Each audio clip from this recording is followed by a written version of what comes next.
Cara Beatrice, dopo quasi un anno di attesa siete riusciti a tornare finalmente in campo e avete esordito con una vittoria sofferta per 3-1 contro l'Atta Trento. Avevamo già la difficoltà di un anno senza partite, in più abbiamo saltato le prime 3 di campionato che hanno un po' pesato e tra infortuni vari, mancanze varie in allenamento abbiamo fatto un po' più fatica. Ringrazio anche quelle della Serie C che sono venute ad aiutarci.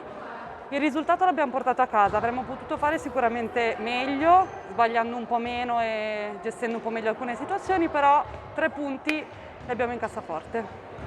Oggi il tuo apporto è stato molto decisivo e le assenze hanno pesato tanto nel corso della partita.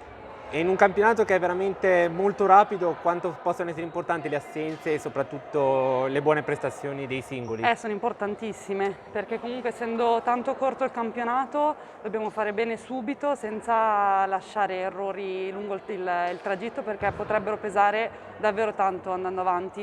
Quindi ogni partita dobbiamo giocarla alla morte per portare a casa più punti possibili. Nella prossima giornata, che sarà sabato prossimo, tornerete a Volano e sarà contro l'Anar di Volta, che sarà un'altra delle super avversarie vostre.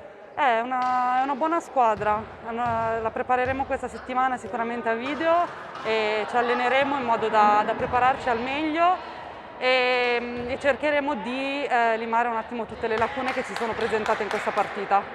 Grazie Beatrice, in bocca al lupo. Grazie a voi.